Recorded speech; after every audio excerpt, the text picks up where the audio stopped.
Prepare yourselves for Tank Bowl!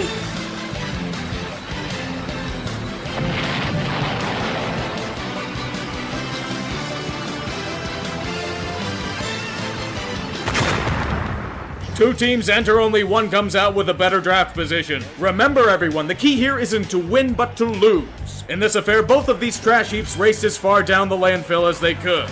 From a football perspective, it was one of the worst games ever presented by the Shield in a very long time. If you had a misfortune of going to such a travesty, you should demand a refund for your time. Josh Rosen unfortunately didn't get the memo. He's leading his team to victory. Someone break his legs so the drive is sabotaged. Please, for the love of God! One timeout left for Arizona.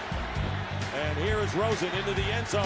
Touchdown! God damn it, Rosen, why did you have to choose now to flash your talents? You've cost the Cardinals precious draft position and allowed the Niners to dance into the night. Arizona may have won the battle, but the Niners have just won the war for Nick Bosa. Prepare yourselves for another Tank Bowl!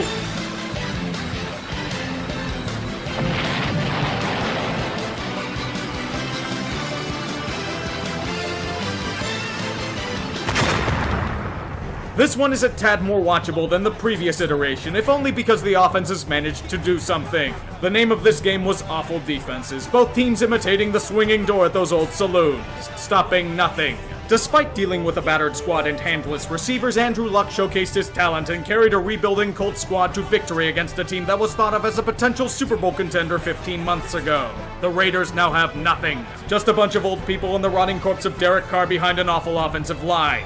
Don't worry, boys, you only have to pay John Gruden for another 9+ years. God, you are fucked. Thursday Night Football will be different this week. It's going to be full of competitive play and nope, just fucking with you, it's more Tank Bowl!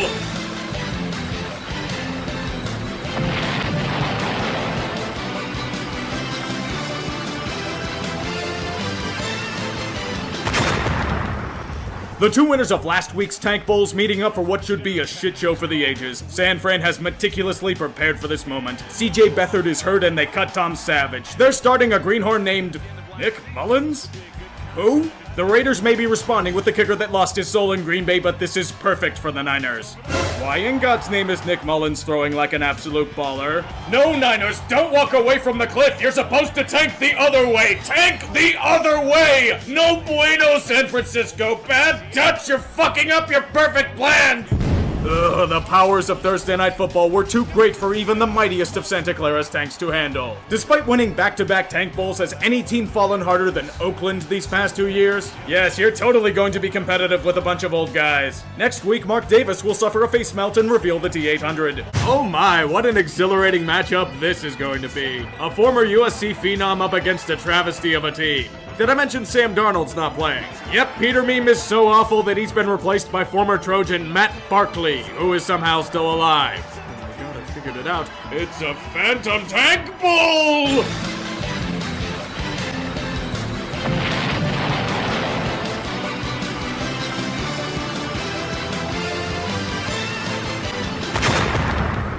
It was a bit questionable at first, but these moves have them pivoting towards that sweet, sweet reward of that top draft pick. Buffalo has been fucking awful, but they, like San Francisco before them, didn't understand the rules of the game. They are fracking them like a Pagula gas well, draining them of all their beautiful resources as Jets fans re-experience the equivalent of the fake spike. Buffalo, you can come out of hiding again. Fuck it, let's bring out both meters. Who cares about all the chiropractor bills? These tables aren't going to break themselves. This isn't any standard butt fumbling from the Jets. This is a goddamn master's thesis of butt fumbling. Such epic failure. Against that offense, against that quarterback? How the fuck does Todd Bowles still have this job? He can go Rooney roll his way straight to the back of the Boogermobile. Fucking useless. It's a match that's truly worthy of the Monday Night Football broadcast. Tank Bowl!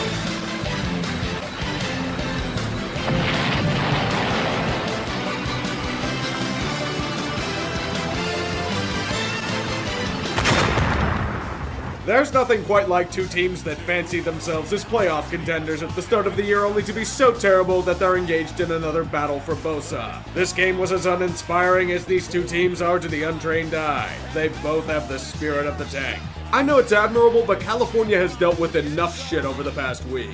Sports are supposed to be an escape, not an additional on-field tragedy. Oh, fun times. The 49ers and Nick Mullen somehow managed to do something and have the lead with less than a minute left. This is when Eli Manning, with the worst timing imaginable, derps his way to another victory. Not content with his backup getting arrested a few weeks ago, he gives New York a reason to age a decade. Once again, a team fails to understand the rules of Tank Bowl. The Giants needed shit Eli and they got his passable mode. Oh boy, he led a drive against the fucking 49ers. Let's crown him a Hall of Famer despite the fact that he got carried by OBJ and Saquon.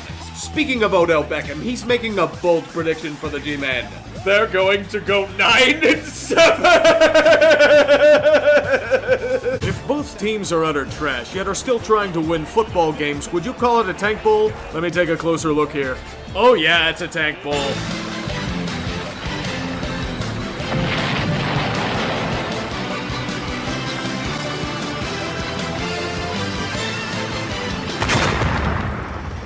OBJ's bold prediction of the G-Men fucking up their tank and embracing mediocrity again took a big step forward, much to the dismay of their fans. Those creamsicles have a secret weapon in their renewed quest for mockery. The wonders of Fitzception, his turnover prowess nearly rivaling that of famous Jameis today. He was the greatest asset to New York for the majority of the game. Alas, as mentioned earlier, Tampa Bay is trying to foolishly win games, so Fitzception was forced to imitate Conor McGregor on the bench as Jameis Winston returns from his sabbatical. The fighting is furious as Tampa Bay strikes for every inch, every yard in these hostile lands. The momentum is all theirs in the final drive.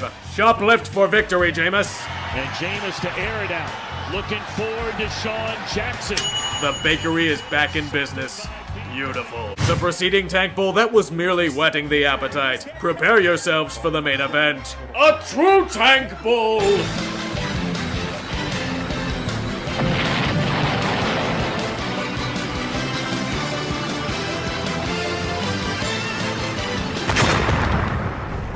Two teams deep in the shit. One team openly punting the season, another clinging onto whatever sliver of hope they had left. The Cardinals executives hoping they don't get axed for the team dying in the desert. Derek Carr openly fighting with Chucky on the sidelines. I wonder whom ownership is going to side with. Hint, he is a 10-year deal. The game brought about the true spirit of the tank, despite both teams pretending to care about winning. We all know they want that sweet, sweet top draft pick.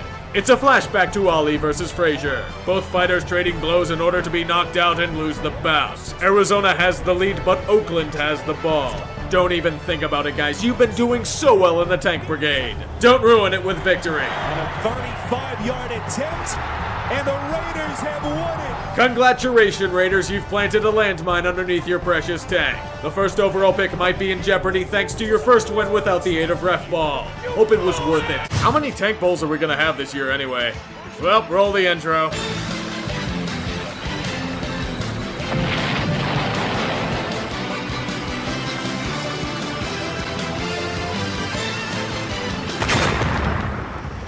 The relentless quarterback carousel in Tampa Bay continues as Jameis Winston returns against what should be easy pickings. What a surprise they are. The 49ers are in between overcooked and hockey puck as the creamsicles instill a spirited beating on them. There is something that concerns me about the Buccaneers though. Famous Jameis didn't make a turnover, and they made all of their field goals. Is this a sign of the apocalypse? Quick, Niners, send us your sacrifice. Another arrest for that guy? God, what a fucking idiot. It may have been a week with a broken tread, but the draft position shuffle is back in business. Prepare for more Tank Bowl!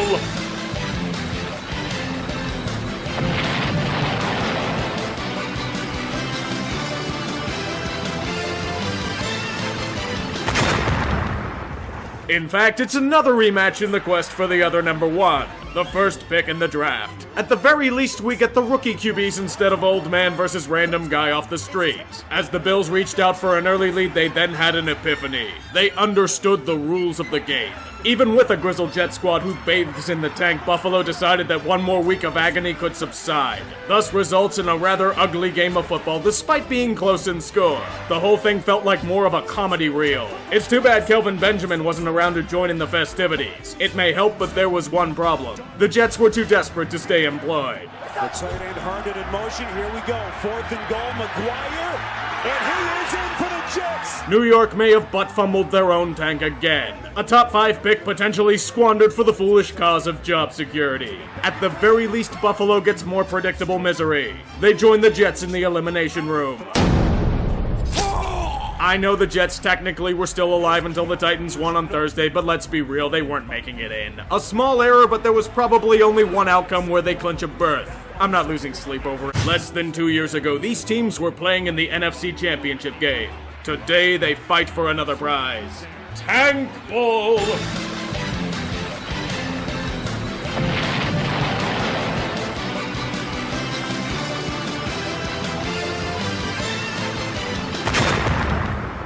The Falcons and Packers in a Tank Bowl match. Let's just say I didn't have this in the itinerary when the season started. But they both are near the bottom of the standings, so yes, this is a Tank Bowl. Green Bay still believes that they can make the postseason, so they crushed all opposition from Atlanta. But like the championship game, the Falcons claim the ultimate prize. Their season is unofficially over. Unlike Atlanta United, who's probably going to choke it away like usual. They won? I'm honestly surprised. Georgia and winning are a rare combination, and we have just witnessed it. It will comfort you for like a day, maybe 2, but I could be generous there. In these incredible clashes, we must go back to our roots and remember what's truly important to the NFL. Tank Bowl!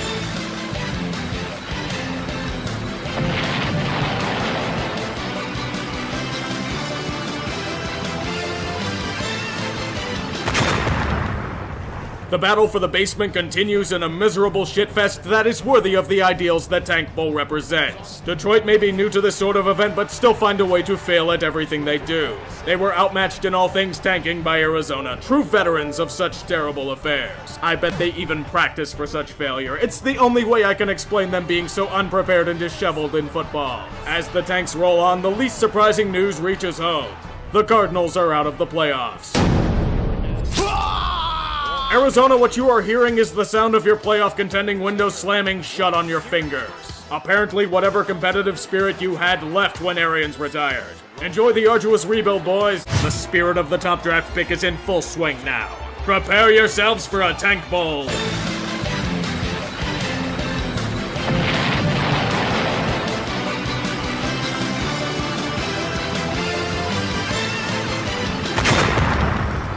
It's the only thing this matchup is good for, the loser gaining the spoils of a higher pick, the winner beating themselves in the long run. It's too bad the Falcons didn't promote this as such. May have managed to put a few more butts in the seats. Once again, Arizona did what they do best. Be so terrible that they would force any rational human being to disown them on the spot. The Cardinals were humiliated on such a public scale that you'd think there was another sex abuse scandal in the news. I would call the Cardinals trash, but that is an insult to it. There isn't a word to really describe them. To do so would require deep research into several forbidden demonic languages to find a suitable word. Even Arizona knew this and threw the $15 million man and Mike Glennon in there for garbage time. The Falcons win the game, but lose the tank, and, more importantly, are officially eliminated from the playoffs. I had a statement on your season, but it was broken and irreparable like the key playmakers on your defense. A toast to another notch on that painful legacy of failure. Speaking of a death of optimism, the Lions get a chance to avenge their reputation. Prepare the tanks.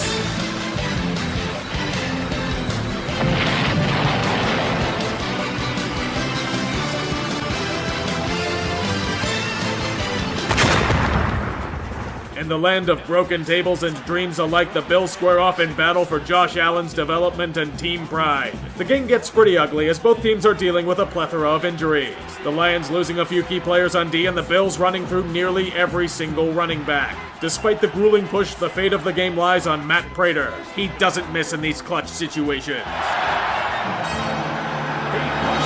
That miss symbolizes the Lions season. A chance for clutch performances, and then they whiff. Congratulations, you lost to a Bill squad whose only healthy runner was the quarterback. In the gift bag, you'll find a cyanide capsule to kill off your postseason hopes. The moral of the story is simple. Never have hope. The Lions will just bitch about your posture in a press conference or something. Enjoy another off-season of question marks. Another Tank Bowl? How many are there going to be this?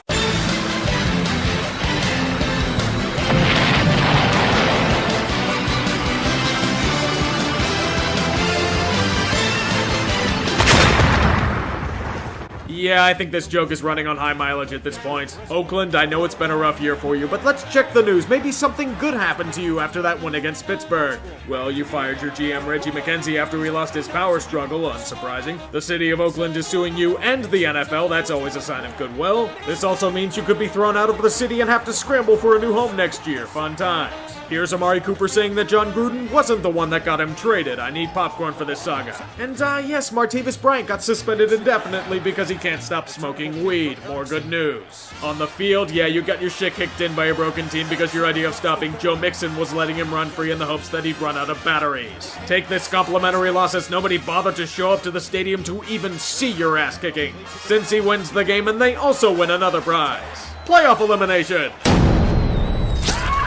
Do you guys remember when the Bungles were 4-1? Seems like it's in a different age when you look back on it. You got exposed and your answer is probably going to be Hugh Jackson or more Marvin Lewis. You guys are fucked. Have a nice life. A team that's dealing with a smallpox infestation against a team that's flat out stopped giving a fuck. Another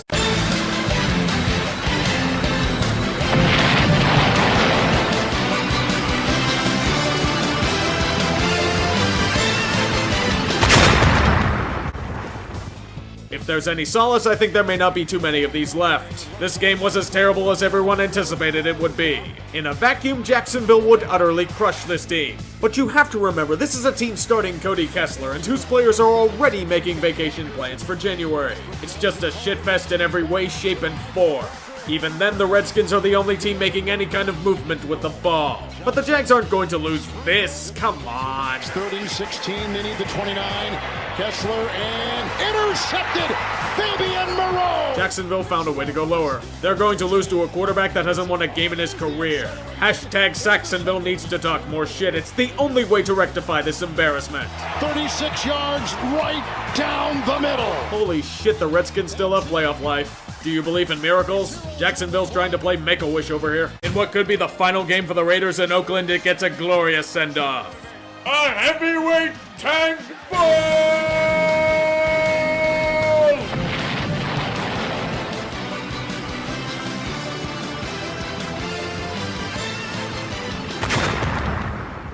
Oakland is so close to the goal of achieving the ultimate tank. If they lose out, they would succeed in getting a prime draft selection and give Gruden a chance at an excellent talent in the what the fuck are you doing, Raiders? And look at the return he gets. Don't go for the temporary high. You have a shot at a date with Bosa or Oliver. As he gets free. How about it, Raider Nation? You know what? Fine. Obliterate the hope of your carefully sculpted tank. Like I care that the Broncos are a shithouse and the Black Hole gets a bittersweet send-off. People just don't look at the big picture. On the other side of the coin, let's just say that Vance Joseph may end up having the time of his life in the unemployment line soon enough. To put him in Madden as slow development would be an insult to that rating. He's just not a head coach. Elway will fuck it up again, too. Just watch as he courts Mike Shanahan? Do you not see the team you're playing? Why do you go to the guy whose most recent accomplishment was fucking up RG3's career? God damn it, Denver, you're fucked too, aren't you?